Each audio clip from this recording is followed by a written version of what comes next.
കർത്താവിൻ്റെ പരിശുദ്ധമായ നാമം വാഴ്ത്തപ്പെടുമാറാകട്ടെ. അനുഗ്രഹിക്കപ്പെട്ട ഈ സൂം പ്ലാറ്റ്ഫോമിലൂടെ ദൈവജന പഠനത്തിനായി വന്നിരിക്കുന്ന കർത്താവിൻ്റെ വിലപ്പെട്ട ദാസന്മാർ, മാതാപിതാക്കൾ, സഹോദരന്മാർ എല്ലാവരെയും യേശു ക്രിസ്തുവിന്റെ നാമത്തിൽ ഹൃദയാംഗമായി സ്വാഗതം ചെയ്തുകൊള്ളുന്നു. നമ്മുടെ ദാനിയേൽ പ്രവചനം 3-ാം അധ്യായമാണ് പഠിച്ചുകൊണ്ടിരിക്കുന്നത്.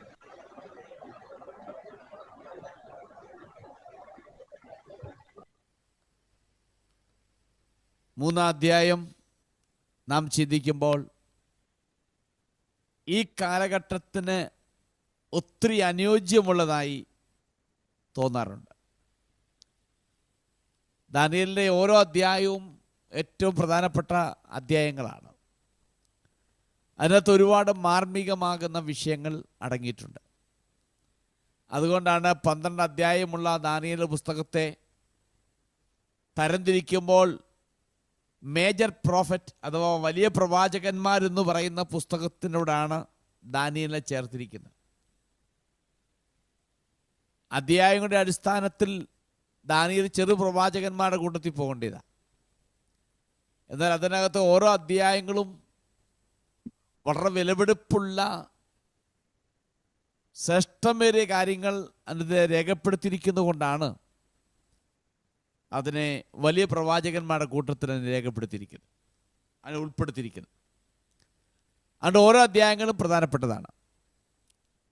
നമ്മൾ ഈ 3-ാം അധ്യായത്തിൽ കണ്ടത് നമ്മൾ അധിവസിച്ച് വരുന്ന ഈ കാലഘട്ടം, നമ്മുടെ ഈ രാജ്യം, അതുമായിട്ടൊക്കെ ഒത്തിരി സാമ്യമുള്ളതായി നമുക്ക് പലപ്പോഴും തോന്നാറുണ്ട്. പൊളിറ്റിക്സും റിലീജിയനും തമ്മിൽ കൂട്ടിക്കുഴച്ച് ആരെങ്കിലും റിലീജിയനിലെ കാര്യങ്ങൾ അത് രാഷ്ട്രീയമാക്കുക,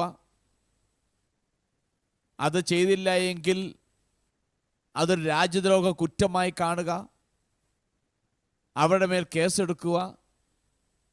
ഇപ്പം ഇങ്ങനെയുള്ള ഒരുപാട് കാര്യങ്ങൾ നമുക്ക് കാണാൻ കഴിയുന്നുണ്ട്.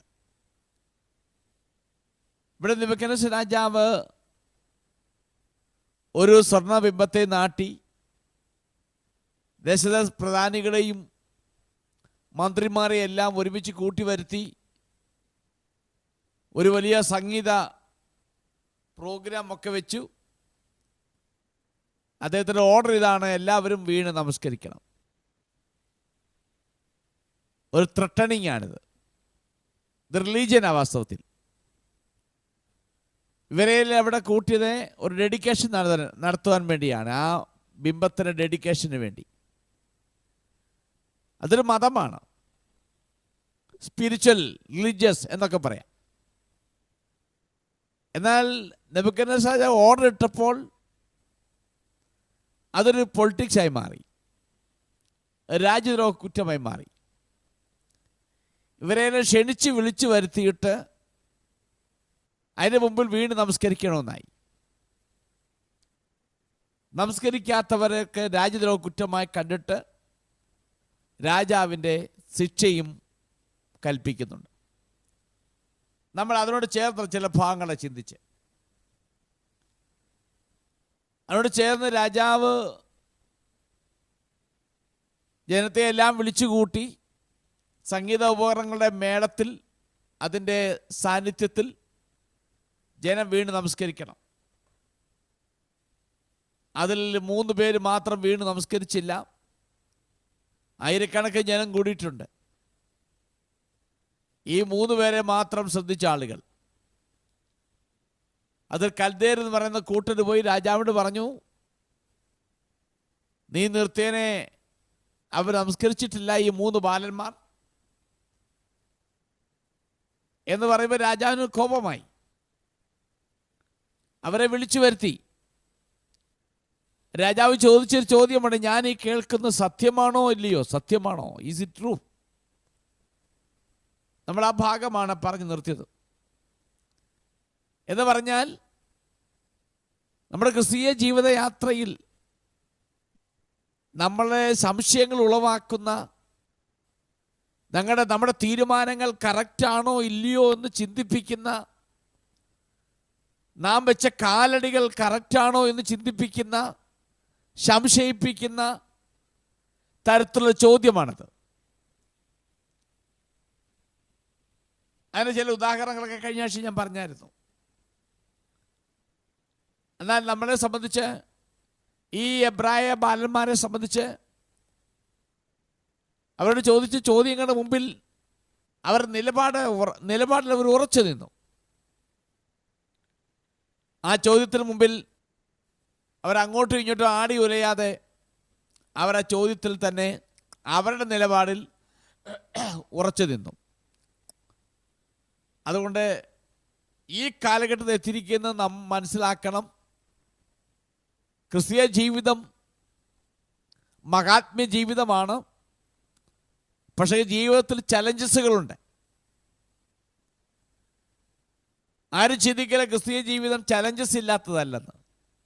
ചലഞ്ചസ് ഉണ്ട്. ചില ആളുകൾ പറഞ്ഞ് കേൾക്കാം, സ്നാനപ്പെട്ട് കഴിഞ്ഞാൽ പിന്നെ ഒരു പ്രശ്നവും ഉണ്ടാകത്തില്ലെന്നൊക്കെ പറയും. തെറ്റായ ചിന്തകളാണ്. സ്നാനപ്പെട്ട് കഴിഞ്ഞ ശേഷമാണ് ചലഞ്ചസ് കൂടുന്നത്.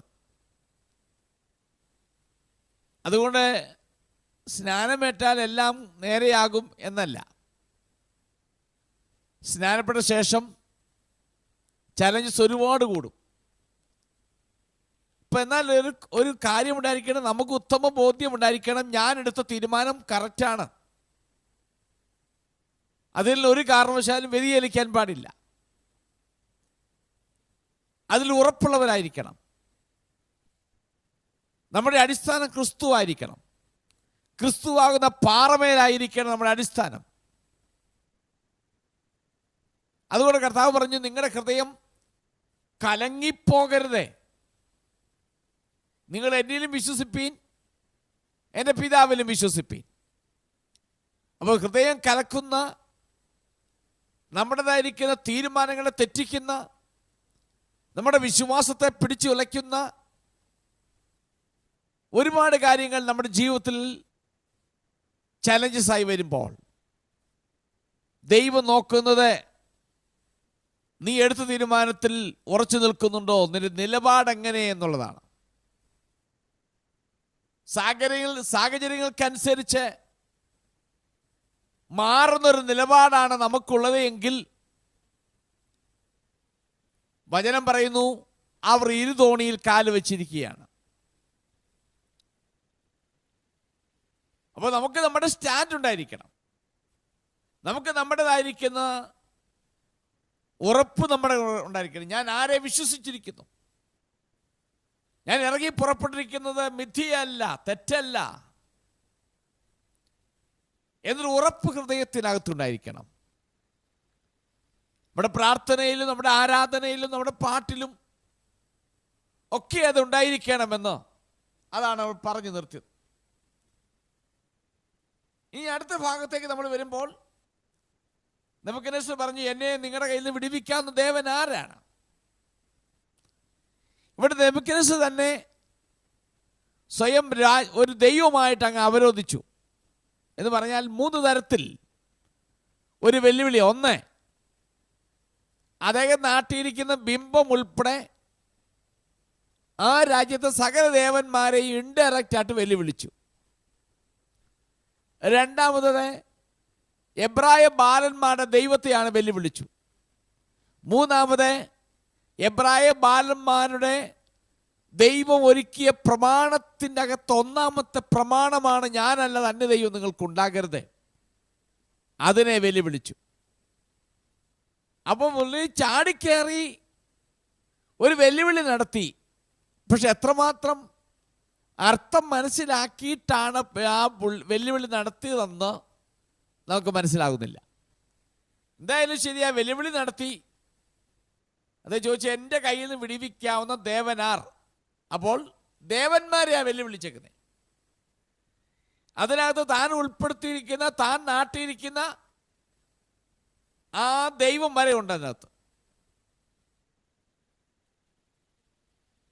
എന്നാൽ അപ്പൊ ഈ നിലയിൽ ദൈവിക പ്രമാണത്തെ വെല്ലുവിളിക്കുന്ന നിലയിലുള്ളതായ ഒരു പ്രഖ്യാപനമായിരുന്നത്. നമ്മൾ ഇവിടെയാണ് പറഞ്ഞു നിർത്തിയത്. നമുക്കിനിയും 16 മുതൽ 18 വാക്യങ്ങളിലേക്ക് നമുക്ക് പോകാം. നമുക്ക് 3-ാം അധ്യായത്തിൻ്റെ 16 മുതൽ 18 വാക്യങ്ങൾ ഒന്ന് വായിക്കാം. ശദ്രക്കും മേശക്കും അബേദ്നെഗോവും രാജാവിനോട്, നെബൂഖദ്നേസരേ, ഇക്കാര്യത്തിൽ ഉത്തരം പറയേണ്ട ആവശ്യമില്ല. ഞങ്ങൾ സേവിക്കുന്ന ദൈവത്തിന് ഞങ്ങളെ വിടുവിക്കുവാൻ കഴിയുമെങ്കിൽ അവൻ ഞങ്ങളെ എരിയുന്ന തീച്ചൂളയിൽ നിന്നും രാജാവിൻ്റെ കയ്യിൽ നിന്നും വിടുവിക്കും. അല്ലെങ്കിലും ഞങ്ങൾ രാജാവിൻ്റെ ദേവന്മാരെ സേവിക്കുകയില്ല, രാജാവ് നിർത്തിയ സ്വർണബിംബത്തെ നമസ്കരിക്കുകയുമില്ല എന്ന് അറിഞ്ഞാലും എന്ന് ഉത്തരം പറഞ്ഞു. ഓക്കെ, ഇവിടെ ആ ചെറുപ്പക്കാരോട് പറഞ്ഞു, നിങ്ങളെ എൻ്റെ കയ്യിൽ നിന്ന് വിടുവിക്കുന്ന ദേവനാർ. അവർ പറഞ്ഞ ഒരു ഉത്തരമുണ്ട്. രാജാവ്, ഈ കാര്യത്തിൽ ഞങ്ങൾക്ക് ഉത്തരം പറയേണ്ട ആവശ്യം ഞങ്ങൾക്കില്ല. കാരണം ഞങ്ങൾക്ക് ഈ കാര്യത്തിൽ പ്രതികരിക്കേണ്ട കാര്യമില്ല. കാരണം ഈ കാര്യത്തിൽ അവർ പറയുന്നത് ഇത് ദൈവികമാകുന്ന വിഷയമാണ്. നീ വെല്ലുവിളിച്ചത് ദൈവത്തെയാ. ഇതിനകത്ത് ഞങ്ങൾ പ്രതികരിക്കേണ്ട ഒരാവശ്യം അതിൻ്റെ അകത്തില്ല. കാരണം നീ വെല്ലുവിളിച്ചത് ഞങ്ങളെയല്ല, ഞങ്ങളുടെ ദൈവത്തെയും ആണ് വെല്ലുവിളിച്ചത്. അതുകൊണ്ട് മറുപടി തരേണ്ടത് ദൈവമാണ്. അതുകൊണ്ട് ഞങ്ങൾക്ക് ഈ കാര്യത്തിൽ മറുപടി പറയേണ്ട ആവശ്യമില്ല. ഞങ്ങൾ സേവിക്കുന്ന ദൈവം, നമ്മുടെ ദൈവം ഞങ്ങളെ വിടിവിപ്പാൻ പ്രാർത്ഥനാണ്. അത് ഞങ്ങൾക്ക് നല്ല നിശ്ചയമുണ്ട്. ഇതിൽ യഹൂദ പുരുഷന്മാർ ദൈവത്തിൻ്റെ മഹത്തായ ശക്തി എന്താണെന്ന് നല്ല അറിവ് അവർക്കുണ്ട്. അറിവ് മാത്രമല്ല, ആ നിലയിലുള്ളതായ ഒരു വില അവർ അതിന് കൊടുക്കുന്നുണ്ട്. അവരെടുക്കുന്ന തീരുമാനങ്ങളിലും അവർ സംഭാഷണങ്ങളൊക്കെ നോക്കുമ്പോൾ അവർ ദൈവത്തെക്കുറിച്ച് നല്ല ബോധ്യവും ദൈവത്തിന് കൊടുക്കേണ്ടതായ ഒരു വാല്യൂ, വില അവർ കൊടുക്കുന്നുണ്ട്. അവിടെ പറഞ്ഞ് ഞങ്ങൾ ആ കാര്യത്തിൽ ഉത്തരം പറയേണ്ട ആവശ്യമില്ല. കാരണം ഞങ്ങൾ സേവിക്കുന്ന ദൈവത്തിന് ഞങ്ങളെ വിടുവിപ്പാൻ കഴിയും. അപ്പോൾ ദൈവത്തിൻ്റെ ശക്തിയെക്കുറിച്ച് പൂർണ്ണമാകുന്ന ബോധ്യം അവരുടെ ഹൃദയത്തിനകത്തുണ്ട്. അത് മാത്രമല്ല, അവർ ആ വാല്യൂ, വില ദൈവത്തിന് കൊടുക്കുകയും ചെയ്യുന്നുണ്ട്. വാസ്തവത്തിൽ കത്തുന്ന തീച്ചൂളയിൽ നിന്നും നെബൂഖദ്നേസരുടെ കയ്യിൽ നിന്നും ദൈവത്തിന് ഞങ്ങളെ രക്ഷിപ്പാൻ കഴിയുമെന്ന് അവർക്കത് നന്നായി ബോധ്യമുണ്ടായിരുന്നു. ഇവിടെ ഇതിനകത്ത് ഒരു കാര്യം ഞാൻ നിങ്ങളോട് പറഞ്ഞിട്ട് അടുത്ത പോയിന്റിലേക്ക് പോകാം. ഇവർ പറഞ്ഞ് ഞങ്ങൾക്ക് ഇതിനകത്ത് ഉത്തരം പറയേണ്ട ആവശ്യമില്ല. ദൈവജനത്തോട് ഞാനൊരു കാര്യം പറയാം. നമുക്ക് മനസ്സിലാക്കേണ്ട കാര്യം, എല്ലാറ്റിനും പോയി ഉത്തരം കൊടുക്കാൻ പോകല്ലേ. ചിലർ പറയാറുണ്ടോ, അതൊരു മറുപടി കൊടുക്കാത്തതുകൊണ്ട് എനിക്കൊരു ഉറക്കവും വരുന്നില്ല. നോ, നിന്റെ ദൈവത്തോടുള്ള ബന്ധത്തിൽ, നിന്റെ ആത്മീയമായിരിക്കുന്ന അനുഭവത്തോടുള്ള ബന്ധത്തിൽ, നിന്റെ വിശ്വാസത്തോടുള്ള ബന്ധത്തിൽ ചോദ്യം ചെയ്ത് വന്നാലും, അതിനെ എത്രമാത്രം നമ്മളെ ഒറ്റപ്പെടുത്തേണ്ടി വന്നാലും, നമ്മളെ ഏതെല്ലാം നിലയിൽ ഉപദ്രവിച്ചാലും, ഒരു കാര്യം ഓർത്തുകൊള്ളണം, അതിന് ഉത്തരം പറയേണ്ട ആവശ്യമില്ല. അതുകൊണ്ട് ദൈവത്തോടുള്ള ബന്ധത്തിൽ ആരെല്ലാം എവിടെല്ലാം എന്തെല്ലാം പറഞ്ഞാലും നീ മൗനമായി പോകും. കാരണം ആ കാര്യത്തിൽ ഉത്തരം പറയേണ്ട ആവശ്യം നമുക്കില്ല. ദൈവജനം അത് നന്നായി മനസ്സിലാക്കിക്കൊള്ളണം. കാരണം ദൈവത്തെ സംരക്ഷിക്കേണ്ട ആവശ്യം നമുക്കില്ല. ദൈവം നമ്മുടെ സംരക്ഷകനാണ്.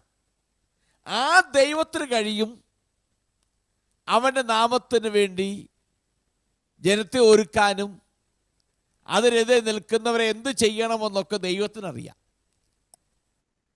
അതുകൊണ്ട് ദൈവത്തിന് വേണ്ടി നമ്മൾ കോടതി കയറുകയോ വെറുതെ അവരുടെ മുമ്പിൽ പോയി അലക്കേണ്ട ആവശ്യമില്ല. കാരണം അത് ദൈവത്തിൻ്റെ കാര്യമാണ്. ഒന്ന് മാത്രം ചെയ്യുക, നാം വിശ്വസിക്കുന്ന ദൈവം ആരാണെന്നും നമ്മുടെ വിശ്വാസം എന്താണെന്നും നാം എടുത്തിരിക്കുന്ന തീരുമാനം എന്താണെന്നും അതിൽ ഉറപ്പുള്ളവരായും കുലുങ്ങാത്തവരുമായിരിക്കുക. അതാണ് നമ്മൾ ചെയ്യേണ്ടത്. അതിൽ നമുക്കതിന് ഉറപ്പുണ്ടായിരിക്കണം. അതൊരു വിധത്തിൽ കുലുങ്ങാനും പാടില്ല. അവിടെ കാണുന്നിടത്തെല്ലാം പോയി എല്ലാവരുടെയും വായ അടയ്ക്കാൻ വേണ്ടി നമ്മൾ പോകല്ലേ. പറയുന്നവൻ പറഞ്ഞുകൊണ്ടിരിക്കും, നമ്മൾ മിണ്ടാതെ മൗനമായി പോകുന്നതാണ് ഏറ്റവും. ഈ എബ്രായ ബാലന്മാർ പറഞ്ഞ കറക്റ്റ് ആൻസറാണ്. ആ കാര്യത്തിൽ ഞങ്ങൾ പറയേണ്ട ആവശ്യം എന്താ? ഞങ്ങളുടെ ഉത്തരം അവിടെ ആവശ്യമില്ല. അതുകൊണ്ട് നമ്മുടെ ജീവിതത്തിൽ, നമ്മുടെ ക്രൈസ്തവ ജീവിതയാത്രയിൽ ഇങ്ങനെയുള്ളതൊക്കെ വരുമ്പോൾ എല്ലായിടത്തും കയറി ആൻസർ പറയാതെ മൗനമായി സഹിഷ്ണുതയുള്ളവരായി മുൻപോട്ട് പോകണം.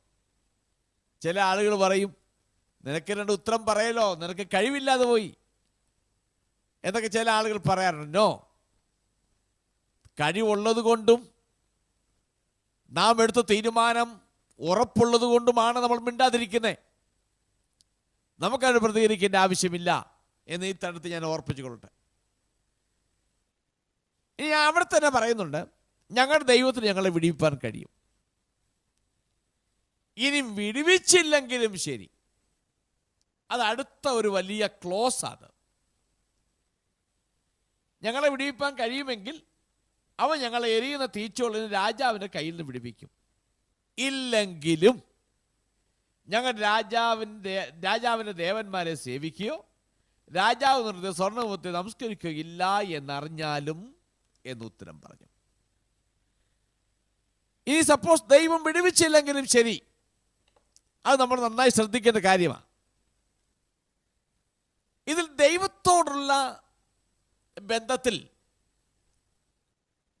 അവർ കീഴ്പ്പെടുന്നതായി കാണുന്നു. ദൈവത്തിൻ്റെ ചിന്ത എന്തോ, ദൈവത്തിന് ഈ വിഷയത്തിൽ എന്താണോ ദൈവത്തിൻ്റെ ആൻസർ, ദൈവത്തിൻ്റെ ഹിതം, ദൈവം ഇതിൽ എന്താണോ ചെയ്യാൻ പോകുന്നത്, അതിൻ്റെ മുമ്പിൽ തങ്ങളെ തന്നെ കീഴ്പ്പെടുത്തുവാൻ, തങ്ങളെ തന്നെ സമർപ്പിക്കുവാൻ റെഡിയായി നിൽക്കുന്ന യുവാക്കന്മാർ. ഞാൻ പറഞ്ഞ് നിങ്ങൾക്ക് മനസ്സിലായി വിശ്വസിക്കുന്നു. ആ പറഞ്ഞ ഉത്തരം ഇതാണ്. അതിൽ ദൈവത്തിനൊരു ഹിതമുണ്ട്, അതിനകത്ത് ദൈവത്തിനൊരു പ്ലാനുണ്ട്, ദൈവത്തിനൊരു പദ്ധതിയുണ്ട്, അതിനകത്ത് ദൈവികമാകുന്ന ഒരു നിർണയമുണ്ട്. അതെന്താണോ അതിന് മുമ്പിൽ ഞങ്ങൾ കീഴ്പ്പെടുവാൻ റെഡിയാണ് എന്നാണ് അതിനർത്ഥം. അല്ല, രാജാവ് നിർത്തിയ ബിംബത്തിന് മുമ്പിലോ രാജാവിൻ്റെ മുൻപിലോ ഞങ്ങൾ കീഴ്പ്പെടുവാൻ റെഡിയല്ല. എന്നാൽ ഞങ്ങളുടെ ദൈവത്തിന് മുൻപിൽ എന്ന് പറഞ്ഞാൽ ദൈവം എന്താ ആഗ്രഹിക്കുന്നുവോ, ദൈവം എന്താണ് ഇതിലൂടെ ചെയ്യുവാൻ ആഗ്രഹിക്കുന്നത്, അതിനോടുള്ള ബന്ധത്തിൽ ഞങ്ങൾ കീഴ്പ്പെടുവാൻ റെഡിയാണ് എന്നാണ് അതിൻ്റെ അകത്തോടുള്ള ഒരു സന്ദേശം. അതാണ്. അപ്പോൾ ആ കീഴ്പ്പെടുന്നതിനെ കുറിച്ച് നല്ലൊരു ഗ്രാഹ്യം, നല്ല ഗ്രാഹ്യം എന്ന് പറഞ്ഞാൽ അതിനെക്കുറിച്ച് ആഴത്തിലുള്ളതായ ഒരു അറിവ്, ആ അറിവ് മാത്രമല്ല അതിന് അതിൻ്റെതായ വിലയും കൊടുക്കുന്നുണ്ട്. അല്ലെ, ഞങ്ങൾ യഹൂദന്മാരാ, ഞങ്ങൾ അബ്രഹാമിൻ്റെ സന്തതികളാ, ഞങ്ങൾ യാക്കോബിൻ്റെ സന്തതിയാ. ആ സബിരസ്ത്രീ പറഞ്ഞതുപോലെ കുറെ പാരമ്പര്യമല്ല അവർ പറയുന്നത്. സബിരസ്ത്രീ അവിടെ പറഞ്ഞു മൊത്തം അവളുടെ ഒരു പട്ടിക, പാരമ്പര്യത്തിൻ്റെ വലിയൊരു പട്ടിക അങ്ങോട്ട് നിർത്തി വെച്ച്. അതല്ല എബ്രായ ബാലന്മാർ പറയുന്നത്. എബ്രായ ബാലന്മാർ പറയുന്നത് അവിടെ അബ്രഹാമിൻ്റെയോ ഇസഹാക്കിൻ്റെയോ യാക്കോബിൻ്റെയോ അതൊന്നും അവർ പറയുന്നില്ല. അവർ പറയുന്നത് ഞങ്ങളുടെ ദൈവത്തിന് ഞങ്ങളെ വിടുവിക്കാൻ കഴിയും, ഇല്ലെങ്കിലും ശരി ഇതിനോടുള്ള ബന്ധത്തിൽ ഞങ്ങൾ ചെയ്യുകയില്ല. അപ്പോൾ അതിൻ്റെ അർത്ഥം അവർ ദൈവത്തെക്കുറിച്ച്, ദൈവത്തിൻ്റെ ശക്തിയെക്കുറിച്ച് നല്ല ഗ്രാഹ്യവും അതിനാവശ്യമാകുന്ന ഒരു വില അവർ കൊടുത്തിരുന്നു. അതുകൊണ്ട് സങ്കീർത്തനത്തിലെ 95 സങ്കീർത്തനം ഇങ്ങനെ വായിക്കുന്നുണ്ടല്ലോ, അവൻ്റെ നാമത്തിന് തക്ക മഹത്വം കൊടുക്കണമെന്ന്. നമ്മൾ പലപ്പോഴും ആ തക്ക മഹത്വം എന്ന് പറയാൻ എന്താണ് നമുക്ക് ഇതുവരെ മനസ്സിലായിട്ടില്ല. ഞാൻ പറഞ്ഞ സത്യമല്ലേ? അവന് നാമത്തിന് തക്ക മഹത്വം കൊടുക്കണം എന്ന് പറയാൻ നമ്മൾ ചിന്തിക്കുന്ന ഒരു 2 സ്തോത്രം പറഞ്ഞു, അതവിടെ നിർത്തി. പിന്നെ ആരും നിർബന്ധിക്കുമ്പോൾ ഒരു 2 സ്തോത്രം പറഞ്ഞു. എന്നാൽ അവന് നാമത്തിന് തക്ക മഹത്വം എന്ന് പറയുമ്പോൾ അതിനൊക്കെ അർത്ഥം വേറെ ലെവലിലേക്കാണ് പോകുന്നത്. അപ്പോൾ നമുക്കതിനെക്കുറിച്ച് ആഴത്തിലുള്ള ഗ്രാഹ്യമില്ലാത്തത് കൊണ്ടും നമ്മൾ അതിന് വേണ്ടതായ ഒരു വാല്യൂ, വില കൊടുക്കാത്തവരുമാണ് നമ്മൾ വാസ്തവത്തിൽ. ഞാൻ പറയുന്നത് നിങ്ങൾക്ക് മനസ്സിലായെന്ന് വിശ്വസിക്കുന്നു. അതിൻ്റെതായ വാല്യൂ, അതിൻ്റെ വിലയും നമ്മൾക്ക് മനസ്സിലാക്കിയിട്ടില്ല, നമ്മൾ ആ വില കൊടുക്കുന്നുമില്ല. അപ്പൊ ദൈവിക പ്രമാണത്തിന് നാം വില കൊടുക്കുന്നവർ, ദൈവിക പ്രമാണങ്ങളെ ബഹുമാനിക്കുന്നവർ, അതാണ് അതിന് ഉദ്ദേശിക്കുന്നത്. ഒരു പുറമേ ഉള്ള ഒരാചാരവും ഒരു അപ്പിയറൻസും അല്ല അതിന് ഉദ്ദേശിക്കുന്നത്. പിന്നെയോ നമ്മൾ അറിഞ്ഞിരിക്കുന്ന, നമ്മൾക്ക് ഗ്രാഹ്യമുണ്ടായിരിക്കണം, നമ്മൾ അതിനനുസരിച്ചുള്ളതായ ഒരു ബഹുമാനം നാം കൊടുക്കേണ്ടതിന് ദൈവം നമ്മൾ കൊടുത്തിരിക്കണം. അതാണ് പ്രധാനപ്പെട്ട കാര്യം. അപ്പോൾ അതുകൊണ്ട് ഇവിടെ പറയുന്നത് അവർക്ക് ദൈവത്തിന് ശക്തി അറിയാമായിരുന്നു. ദൈവം അവർ പ്രതീക്ഷിക്കുന്നതോ അല്ലെങ്കിൽ ദൈവം ചെയ്യാൻ ആഗ്രഹിക്കുന്നതോ അതുമല്ലെങ്കിൽ, 1 അവർ പ്രതീക്ഷിക്കുന്നത്, 2 ദൈവം ഇങ്ങനെ ചെയ്തിരുന്നെങ്കിൽ എന്ന് ആഗ്രഹിക്കുന്നത്. ഇത് രണ്ടും ചെയ്തില്ലെങ്കിലും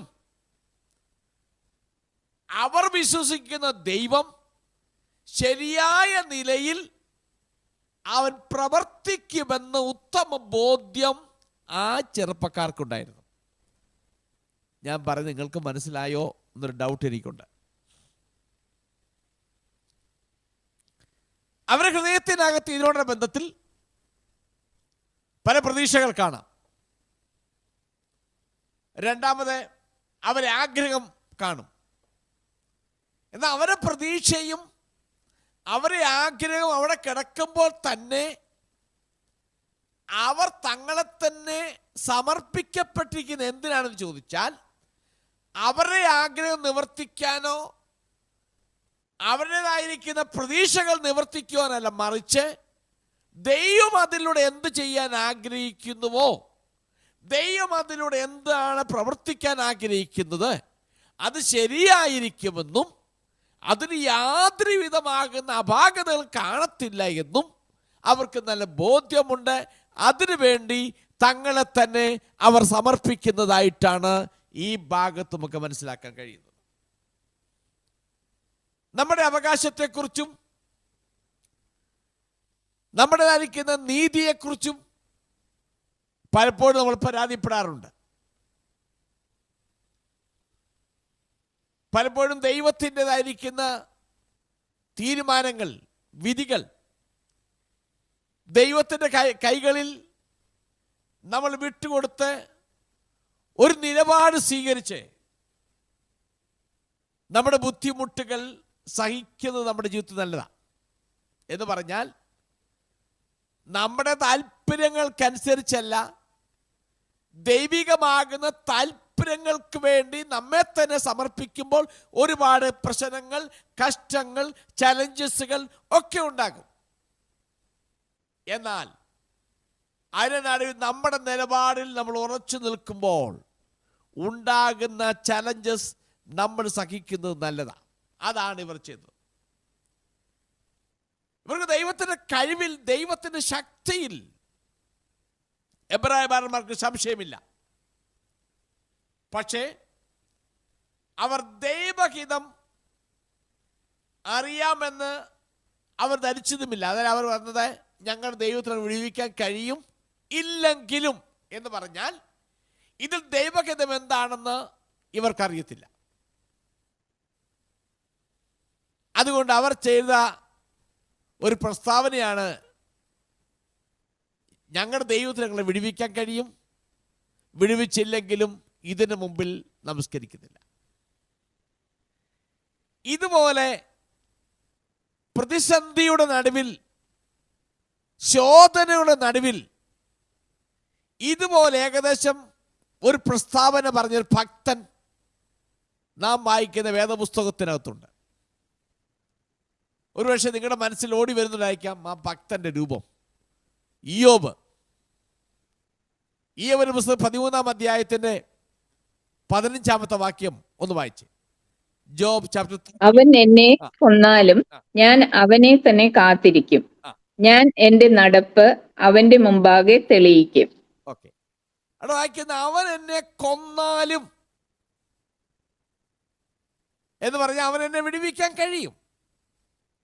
എന്നെ വിടുവിക്കാതെ കൊല്ലാനാണ് പ്ലാനെങ്കിലും, എന്നെ തകർക്കാനാണ് പ്ലാനെങ്കിലും ഞാൻ അവനിൽ വിശ്വസിക്കും. അവനെ കാത്തിരിക്കും എന്ന് പറഞ്ഞാൽ ഞാൻ അവനിൽ വിശ്വസിക്കും. അത് തന്നെയാണ് എബ്രായ ബാലന്മാരും പറയുന്നത്. ഇയ്യോബ് പറഞ്ഞ അതേ തീരുമാനമാണ് എബ്രായ ബാലന്മാർ പറയുന്നത്. ദൈവത്തിൻ്റെ പദ്ധതി അവരെ ആഗ്രഹങ്ങളിൽ നിന്നും വ്യത്യസ്തമായിരിക്കാം. അവർ തിരിച്ചറിഞ്ഞു. നമുക്ക് നമ്മുടെ സ്വന്തം ആഗ്രഹങ്ങളും നമുക്ക് നമ്മുടെ സ്വപ്നങ്ങളുമുണ്ട്. നമ്മുടെ എല്ലാവരുടെ ജീവിതത്തിൽ നമുക്ക് നമ്മുടെ ആഗ്രഹമുണ്ട്, സ്വപ്നങ്ങളുണ്ട്. അത് നിറവേറ്റുവാൻ വേണ്ടി നമ്മളെല്ലാം നന്നായി പ്രാർത്ഥിക്കുന്നവരുണ്ട്, ഉപവസിക്കുന്നവരാണ്. അതിനുവേണ്ടി തന്നെ സമയം വേർതിരിച്ച് പ്രാർത്ഥിക്കുന്നവരുണ്ട്.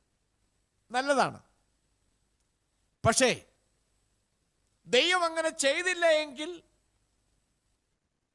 നാം ഒരിക്കലും ദൈവത്തോടെ മറുതലിക്കുവാൻ, ദൈവന്റെ പ്രാർത്ഥന കേട്ടില്ല എന്ന് പറഞ്ഞ് നമ്മൾ പിന്മാറിപ്പോകാൻ പാടില്ല. നമ്മൾ പ്രാർത്ഥിക്കുന്ന എല്ലാത്തിനും ദൈവം മറുപടി നമ്മൾ പ്രാർത്ഥിക്കുന്ന പോലെ തരണമെന്നില്ല. എല്ലാ കാര്യത്തിലും ദൈവത്തിൻ്റെ പ്ലാനുണ്ട്, ദൈവത്തിൻ്റെ പദ്ധതിയുണ്ട്. അപ്പൊ അതുകൊണ്ട് നമ്മൾ പ്രാർത്ഥിക്കുന്നത് നിവർത്തിച്ചില്ല എന്ന് പറഞ്ഞിട്ട് നാം ദൈവസന്നിധി വിട്ട് അകലാനോ, ദൈവത്തോട് പുറം കാട്ടുവാനോ, ദൈവത്തെ വിട്ട് പോകാനോ പാടില്ല. ദൈവത്തെ വിട്ട് യാത്ര ചെയ്യുവാൻ പാടില്ല. ചില ആളുകൾ പ്രതീക്ഷിക്കുന്നു, ചിന്തിക്കുന്നതും ദൈവം ചെയ്യണമെന്ന് പറയുന്നത് തെറ്റാണ്. ഇവിടെ എബ്രായ ബാലന്മാർ പറയുന്നത് ദൈവിക തീരുമാനം എന്താണോ അതിനു മുമ്പിൽ ഞങ്ങൾ കീഴ്പ്പെടുവാൻ റെഡിയാണ്. ദൈവികമാകുന്ന തീരുമാനം എന്താണോ അതിനു മുമ്പ് ഞങ്ങൾ കീഴ്പ്പെടാൻ റെഡിയാണ്. ഇന്ന് രാത്രി ദൈവജനത്തോട് ഞാൻ പറയട്ടെ, നമുക്കൊക്കെ ഒത്തിരി ആഗ്രഹങ്ങളും ആവശ്യങ്ങളും സ്വപ്നങ്ങളൊക്കെ കാണാം. പക്ഷേ നമ്മൾ പ്രാർത്ഥിച്ച പോലെ നടന്നില്ല എന്ന് പറഞ്ഞുകൊണ്ടേ നാം ഒരിക്കലും വ്യാകുലപ്പെടാനോ നിരാശപ്പെടാനോ ദുഃഖിക്കുവാനോ പാടില്ല. നാം വിശ്വസിക്കണം, ഇതിന് പിമ്പിൽ ദൈവത്തിൻ്റെ പ്ലാനുണ്ട്. ആ പ്ലാൻ എന്താണോ അതിനു മുമ്പിൽ എന്നെ തന്നെ സമർപ്പിക്കാൻ ഞാൻ റെഡിയാണ് എന്ന് പറയുന്ന ഒരു തീരുമാനം നമ്മുടെ ഹൃദയത്തിനകത്ത് നമുക്കുണ്ടായിരിക്കണം.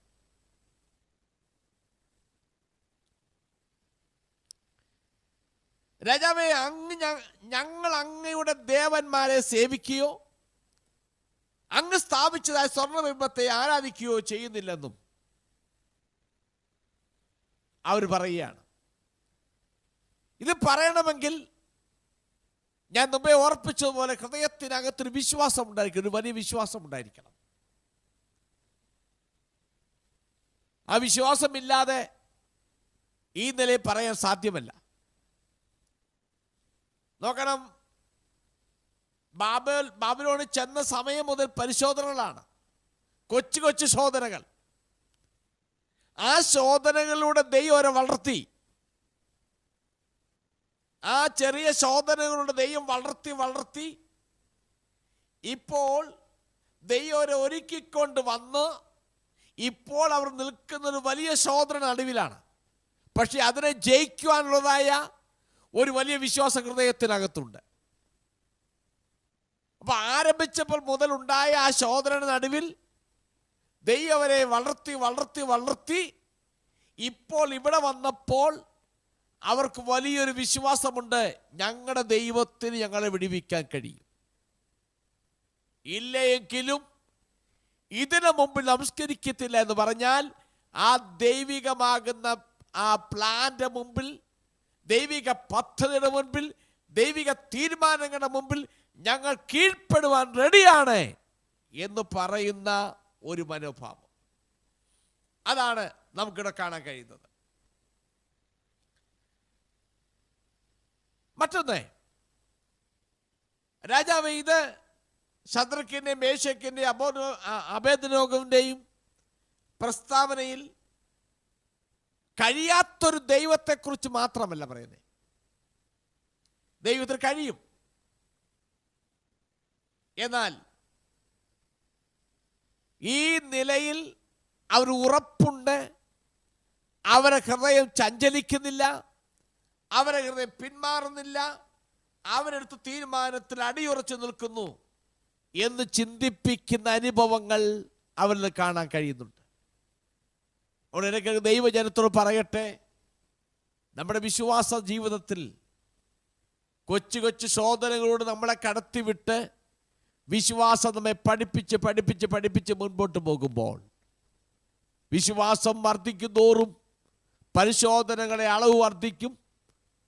അതിലൂടെ നമ്മളെ കടത്തിവിട്ട് നമ്മളെ കൊള്ളാകുന്നൊരു മുത്താക്കി തീർക്കും എന്ന് പറയുന്നത് വളരെ വാസ്തവമായ വചനമാണ്. യാക്കോബിന്റെ ലേഖനത്തിൽ അങ്ങനെ വായിക്കുന്നുണ്ടല്ലോ, അവൻ സഹിക്കുന്നതിലും അധികം പരീക്ഷ തരത്തില്ല, സഹിക്കാവുന്നത് തരത്തുള്ളൂ. അതിനകത്തോട് കടത്തിവിട്ട് കൊള്ളാകുന്നവനായി തികഞ്ഞ ശേഷം എന്ന് പറയുന്ന പോലെ ഇവരെ കൊച്ചു കൊച്ചു ശോധനകളോട് പോയി ഇപ്പോൾ വലിയൊരു ശോധന നടുവിൽ വന്നപ്പോൾ അതിനെ എതിരിടുവാനുള്ള വിശ്വാസം ഹൃദയത്തിൻ്റെ അകത്ത് നിറച്ചു. അവിടെ എനിക്ക് ദൈവജനത്തോട് പറയട്ടെ 2-3 കാര്യങ്ങൾ. ഒന്ന്, കൊച്ചു കൊച്ചു ശോധനകൾ കടന്നു വരുമ്പോൾ ഓർത്തോളം നിന്റെ വിശ്വാസം വർദ്ധിപ്പിച്ചുകൊണ്ടിരിക്കുകയാണ്. രണ്ടാമത്തത്, എല്ലായിടത്തും നമ്മൾ ഉത്തരം കൊടുക്കേണ്ട ആവശ്യമില്ല, ദൈവം തമ്പുരാൻ ഉത്തരം കൊടുത്തോളും. മൂന്നാമത്തത്, നമ്മൾ പ്രാർത്ഥിക്കുമ്പോൾ നമ്മുടെ ദൈവത്തിന് വിടുവിക്കാൻ കഴിയുമെന്ന് വിശ്വസിക്കുന്ന ഒപ്പം തന്നെ ദൈവിക തീരുമാനം എന്താണോ അതിനു മുമ്പ് ഞാൻ സമർപ്പിക്കപ്പെടുന്നു എന്നൊരു ചിന്ത ഹൃദയത്തിൻ്റെ അകത്തുണ്ടായിരിക്കണം. അതുകൊണ്ട് ചില വിഷയങ്ങൾക്കായി പിടിച്ചു വെച്ച് പ്രാർത്ഥിക്കുന്നവരെ, പിടിച്ചു വെച്ച് ഉപവസിക്കുന്നവർ ഓർത്തുകൊള്ളണം, അതല്ല നീതി, അതല്ല കാര്യം. ദൈവികമാകുന്ന ആ ദൈവത്തിൻ്റെ പദ്ധതി എന്താണോ, ദൈവത്തിൻ്റെ പ്ലാൻ എന്താണോ അതിനു മുമ്പ് ഞാൻ കീഴ്പ്പെടുന്നു, എന്നെ തന്നെ സമർപ്പിക്കുന്നു എന്ന് പറയുവാൻ നമ്മൾ ബാധ്യസ്ഥരാണ്. നമുക്കിനി 19 മുതൽ 23 വാക്യങ്ങളിലേക്ക് നമുക്ക് പോകാം. 3-ാം അധ്യായത്തിന്റെ 19 മുതൽ 23 വാക്യങ്ങൾ. അപ്പോൾ നെബൂഖദ്നേസർ കോപം മുഴുത്ത് ശദ്രക്കിന്റെയും മേശക്കിന്റെയും അബേദ്നെഗോവിന്റെയും നേരെ മുഖഭാവം മാറി. ചൂള പതിവിലും 7 മടങ്ങ് ചൂട് പിടിപ്പിക്കാൻ അവൻ കൽപ്പിച്ചു. അവൻ തന്റെ സൈന്യത്തിലെ മഹാബലവാന്മാരായ ചില പുരുഷന്മാരോട് ശദ്രക്കിനെയും മേശക്കിനെയും അബേദ്നെഗോവിനെയും ബന്ധിച്ച് എരിയുന്ന തീച്ചൂളയിൽ ഇട്ടുകളയുവാൻ കൽപ്പിച്ചു. അങ്ങനെ അവർ ആ പുരുഷന്മാരെ അവരുടെ കാൽച്ചട്ട, കുപ്പായം, മേലാട മുതലായ വസ്ത്രങ്ങളോടുകൂടി ബന്ധിച്ച് എരിയുന്ന തീച്ചൂളയിൽ ഇട്ടുകളഞ്ഞു. രാജകൽപ്പന കർശനമായിരിക്കുക കൊണ്ടും ചൂള അത്യന്തം ചൂടായിരിക്കുക കൊണ്ടും ശദ്രക്കിനെയും മേശക്കിനെയും അബേദ്നെഗോവിനെയും എടുത്തുകൊണ്ടുപോയ പുരുഷന്മാരെ അഗ്നിജ്വാല ദഹിപ്പിച്ചു കളഞ്ഞു. ശദ്രക്ക്, മേശക്ക്, അബേദ്നെഗോ എന്നീ 3 പുരുഷന്മാരോ ബന്ധിക്കപ്പെട്ടവരായി എരിയുന്ന തീച്ചൂളയിൽ വീണു. ഓക്കെ. നെബൂഖദ്നേസർ രാജാവ് ഇത് കേട്ടപ്പോൾ കോപാകുലനായി. അത് നോർമലാ. ശദ്രക്കും മേശക്കും അബേദ്നെഗോ എത്ര ധീരനായിരുന്നാലും ഒരു രാജാവിൻ്റെ കോപത്തെ നേരിടുന്നത് ഒരല്പം ഭയപ്പെടുത്തുന്നതാണ്. അവർ പ്രസ്താവനയ്ക്ക് മുമ്പ് നെബൂഖദ്നേസർ ഒരുപക്ഷെ ഇവരോട് വളരെ ശാന്തതയോടും സ്നേഹത്തോടും കൂടി ആയിരിക്കാം ഒരുപക്ഷെ സംസാരിച്ചത്. എന്നാൽ അവരുടെ ആൻസറിന് മുമ്പിൽ വെല്ലുവിളി കേട്ട് കഴിഞ്ഞപ്പോഴത്തേക്കും രാജാവിൻ്റെ കോപം മാറി, മുഖത്തെ ഭാവം മാറി. അതാണ് നമ്മൾ വായിച്ചത്. കോപം മൂത്തു, അവരുടെ മുഖഭാവം മാറി എന്നാണ് വായിക്കുന്നത്. 19ാമത്തെ വാക്യത്തിൽ വായിക്കുന്ന ശദ്രക്ക്, മേശക്കിനെയും അബേദ്നെഗോവിന്റെയും നേരെ മുഖഭാവം മാറി. അപ്പൊ അതുവരെ ഒരു പിതൃതുല്യമായി വളരെ സ്നേഹത്തോടും സമാധാനത്തോടും അവർക്കൊരു ആലോചന പറഞ്ഞു കൊടുക്കുന്ന പോലൊക്കെ സംസാരിച്ചു കൊണ്ടിരുന്ന നെബൂഖദ്നേസർ അവർ ആൻസർ കേട്ട് കഴിഞ്ഞപ്പോൾ കോപം മൂത്തു, ആളിൻ്റെ മുഖഭാവം മാറി. അപ്പോൾ ഉടനെ കൽപ്പിച്ചാണ് 7 ഇരട്ടി തീച്ചുള വർദ്ധിപ്പിക്കണം. അങ്ങനെ വർദ്ധിപ്പിച്ചു. ഇനി നമുക്ക് 24, 25 വാക്യങ്ങളിലേക്ക് പോകാം. നെബൂഖദ്നേസർ രാജാവ് ഭ്രമിച്ചു വേഗത്തിൽ എഴുന്നേറ്റ് മന്ത്രിമാരോട്, നാം 3 പുരുഷന്മാരെ അല്ലയോ ബന്ധിച്ച് തീയിലിട്ടത് എന്ന് ചോദിച്ചതിന് അവർ, സത്യം തന്നെ രാജാവേ എന്ന് രാജാവിനോട് ഉണർത്തിച്ചു. അതിന് അവൻ, 4 പുരുഷന്മാർ കെട്ടഴിഞ്ഞ് തീയിൽ നടക്കുന്നത് ഞാൻ കാണുന്നു. അവർക്ക് ഒരു കേടും തട്ടിയിട്ടില്ല. 4-മത്തവന്റെ രൂപം ഒരു ദൈവപുത്രനോട് സമമായിരിക്കുന്നു എന്ന് കൽപ്പിച്ചു. അതിനകത്തെല്ലാം പറയാൻ സമയമില്ല, പറഞ്ഞ് നിർത്താം. ഓക്കെ. ഇവിടെ ആ രാജാവിന്റെ മുഖഭാവം മാറി, ആള് വല്ല കോപിഷ്യനായി മാറി. അത് കഴിഞ്ഞപ്പോൾ ആ തീയുടെ ചൂട് വർദ്ധിപ്പിച്ചു, അവരെ എരിയുന്ന തീച്ചുള ഇട്ട് വരുവാൻ റെഡിയായി. അവിടെ വായിക്കുന്നത് നമ്മൾ 23ാമത്തെ വാക്യത്തിൽ വായിക്കുന്നത് ഇട്ട് കളഞ്ഞു. 21 വായിക്കുന്നത് വസ്ത്രങ്ങളോടുകൂടെ ബന്ധിക്കപ്പെട്ടവരായി എരിയുന്ന തീച്ചൂളയിൽ വീണു. അടുത്ത 22 വായിച്ചേ. 22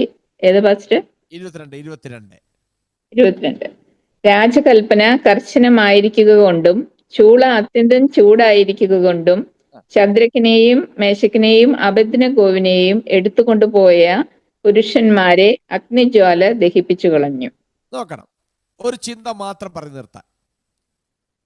ഇവിടെ രാജാവിന്റെ കോപം മൂത്തു, മുഖഭാഗം മാറി. അവരോട് പറഞ്ഞു, നല്ല ബലമുള്ളവരെ കൊണ്ടുവരണം, ബലമുള്ളവരെ വരാൻ പറഞ്ഞു. ബലമുള്ള ശക്തന്മാരായിരിക്കുന്ന ആളുകളെ കൊണ്ടുവന്നു.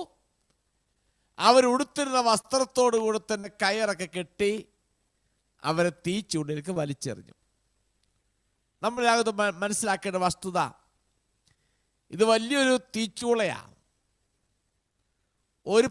ഇപ്പോൾ അതിൻ്റെ മടങ്ങ്, അതിൻ്റെ പവർ 7 ഇരട്ടി വർദ്ധിപ്പിച്ചു. അതുകൊണ്ട് ഒരു പരിധിക്കപ്പുറത്തോട്ട് പോകാനൊക്കത്തില്ല. അവിടെ നമ്മൾ വായിക്കുന്ന, കൊണ്ടിടാൻ ചെന്നവർ തന്നെ അതിൻ്റെ വാതുക്കൽ എത്തിയപ്പോഴേക്കും ദഹിച്ചു പോയി. അപ്പം അതുകൊണ്ട് ഈ ചുറ്റും കാണാൻ നിൽക്കുന്നവർക്ക് ഒരു പരിധിക്ക് അപ്പുറം നിന്നേ കാണാൻ ഒക്കത്തുള്ളൂ, അടുത്തു പോയി കാണാൻ ഒക്കത്തില്ല. അപ്പോൾ ഒരു പരിധിക്കപ്പുറം നിന്ന് ഇവർ കാണുകയാണ്. അവിടെ കൊണ്ടിടാൻ ചെന്നവൻ ബലവാന്മാരാണ്. അവർ ആ ഗേറ്റിങ്ങ ചെന്നപ്പോഴത്തേക്കും അവർ പോയി തീർന്നു. ഈ വലിച്ചെറിയപ്പെട്ടവരെ അവർക്ക് എന്ത് സംഭവിച്ചെന്ന് ആരും നോക്കാൻ റെഡിയല്ല. കാരണം അവരെ അകത്തു പോയി. പുറത്തു നിന്നവൻ ദഹിച്ചു പോയെങ്കിൽ ബലവാന്മാർ, ശക്തന്മാർ ആ തീയുടെ പരിധിക്കകത്ത്, ആ ചൂടിന്റെ പരിധിക്കകത്ത് കടന്നപ്പോഴത്തേക്കും അവർ ചത്തുപോയെങ്കിൽ, വെന്തുപോയെങ്കിൽ അതിനകത്ത് ഇട്ടവന്റെ സ്ഥിതി പിന്നെ പറയണം. അപ്പൊ അത് പറയാൻ ഒക്കത്തില്ല. അപ്പൊ അതുകൊണ്ട് നാം മനസ്സിലാക്കേണ്ട വസ്തുത, ഈ കൊണ്ടിട്ടിട്ട് രാജാവ് ശ്രദ്ധിക്കുന്നില്ല, ആരും ശ്രദ്ധിക്കുന്നില്ല, അവന്മാർ അവിടെ കൊണ്ട് തീർന്നു. ഇതാണ് രാജാവിന്റെ ചിന്താഗതി. അപ്പോൾ നെബൂഖദ്നേസർ രാജാവ് അപ്പോൾ ആ 24-ാമത്തെ വാക്യം ഒന്ന് വായിച്ചു. നെബൂഖദ്നേസർ രാജാവ് ഭ്രമിച്ചു വേഗത്തിൽ എഴുന്നേറ്റ് മന്ത്രിമാരോട്, നാം 3 പുരുഷന്മാരെ അല്ലയോ ബന്ധിച്ച് തീയിലിട്ടത് എന്ന് ചോദിച്ചതിന് അവർ, സത്യം തന്നെ രാജാവേ എന്ന് രാജാവിനോട് ഉണർത്തിച്ചു. ഓക്കെ, ഇവിടെ അവിടെ വായിക്കുന്ന രാജാവ് ശ്രദ്ധിച്ചു. ഈ 3-ാം അധ്യായത്തിന്റെ 24-ാമത്തെ വാക്യം അതിന്റെ ഒറിജിനൽ ട്രാൻസ്ലേഷനിൽ പോകുമ്പോൾ ഒരു പ്രധാന ട്രാൻസ്ലേഷനാണ് ഈ സെപ്റ്റുവജന്റ് എന്ന് പറയും. സെപ്റ്റുവജന്റ് എന്ന് പറയാൻ കാരണം നമുക്കറിയാം, പഴയമ എഴുതപ്പെട്ടത് എബ്രായ ഭാഷയിൽ, പുതിയത് എഴുതപ്പെട്ടത് ഗ്രീക്ക് ഭാഷയിൽ. അതാണ് അതിൻ്റെ ഒറിജിനൽ ട്രാൻസ്ലേഷൻ. അതാ ഒറിജിനൽ കയ്യെഴുത്ത് പ്രതി അതാണ്. എബ്രായ ഭാഷയിൽ നിന്നും ഒരു പ്രത്യേക രാജാവിൻ്റെ കൽപ്പന പ്രകാരം അത് ഗ്രീക്ക് ഭാഷയിലേക്ക് ട്രാൻസ്ലേറ്റ് ചെയ്തു. ആ ട്രാൻസ്ലേഷൻ വിളിക്കുന്ന പേരാണ് സെപ്റ്റുവജന്റ് എന്ന് പറയുന്നത്. അതാണ് ഗ്രീക്ക് ഹീബ്രുവിൽ നിന്നും ഗ്രീക്കിലേക്കുള്ള ആദ്യത്തെ ട്രാൻസ്ലേഷൻ. ആ ട്രാൻസ്ലേഷനകത്തും അറബിക് ട്രാൻസ്ലേഷനകത്തും പറയുന്നത് നമ്മൾ ഈ മലയാളത്തിൽ വായിച്ചതുപോലല്ല, ഒരല്പം വ്യത്യസ്തമാണ്. അതിന് ഇംഗ്ലീഷിൽ ഞാൻ വായിക്കാം. നമ്മൾ പറഞ്ഞല്ലോ, അവരെ കൊണ്ട് തീച്ചൂളി ഇട്ടു, ഇടാൻ കൊണ്ടുപോയി ആദ്യം ദഹിച്ചു. പിന്നെ രാജാവ് അതെങ്ങനെ കണ്ടു, അതിൻ്റെ അകത്തൊരു ഉത്തരമുണ്ട്. Then Nebuchadnezzar heard them singing praise and was astonished. ആ സെപ്റ്റുവജന്റിൽ കൊടുത്തിരിക്കുന്നത് ഇങ്ങനെയാണ്: ആ ചൂളയിലേക്ക് എറിയപ്പെട്ട പുരുഷന്മാർ സ്തുതിഗീതങ്ങൾ പാടുന്നത് കേട്ടപ്പോൾ നെബൂഖദ്നേസർ രാജാവിന്റെ ശ്രദ്ധ അങ്ങോട്ട് ആകർഷിച്ചു. അതാണ് അതിനർത്ഥം. അപ്പൊ തീച്ചൂളക്കകത്തേക്ക് വലിച്ചെറിഞ്ഞു. ആർക്കും എത്തി നോക്കാൻ പോലും ഒക്കത്തില്ല, ഒരു പരിധിക്കപ്പുറത്ത്. ഇന്ന് രാജാവ് അവിടുന്ന് എഴുന്നേറ്റ് ഇങ്ങനെ, താൻ ഇനിയും നോക്കിയിട്ട് കാര്യമില്ല, അവർ പോയി. ഒരു പക്ഷേ ഒരു സന്തോഷത്തോടായിരിക്കും പോയത്. കാരണം ഞാൻ എൻ്റെ തീർപ്പ് കൽപ്പിച്ചു എന്ന സന്തോഷത്തോടെ ഇങ്ങനെ എഴുന്നേറ്റ് പോകുമ്പോൾ തീച്ചൂളക്കകത്ത് നിന്നും സ്തുതിപ്പാട്ടുകൾ വരുന്നു, സ്തുതിഗീതത്തിന്റെ പാട്ടുകൾ. ആ പാട്ട് കേട്ടപ്പോൾ രാജാവ് ശ്രദ്ധിച്ചു, ഇത് എവിടുന്നേ പാട്ട് വരുന്നേ. അപ്പോൾ മനസ്സിലായി, തീച്ചൂളക്കകത്തു നിന്നാണ്.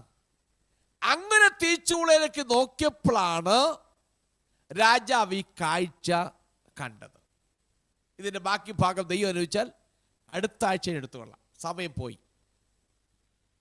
ഇതിനകത്ത് ഒത്തിരി കാര്യങ്ങൾ പഠിക്കാനുണ്ട്. നാം മനസ്സിലാക്കേണ്ട വസ്തുത, അതുകൊണ്ടാണ് രാജാവ് അവരെ കണ്ടത്. അല്ലാതെ രാജാവിനെ കാണാനൊക്കത്തില്ല, ആർക്കും കാണാനൊക്കത്തില്ല. അതാണ് ദൈവിക പ്രവൃത്തി എന്ന് പറയുന്നത്. നമ്മൾ ചിന്തിക്കുന്ന സമയത്തല്ല ദൈവിക പ്രവൃത്തി. ദൈവത്തിൻ്റെ പ്ലാനുണ്ട്, ദൈവത്തിൻ്റെ പദ്ധതിയുടെ സമയത്ത് മാത്രമേ നമ്മൾ ചിന്തിക്കുന്നത് അതിൻ്റെ പ്രാവർത്തികത്തിൽ കൊണ്ടെത്തിക്കത്തുള്ളൂ.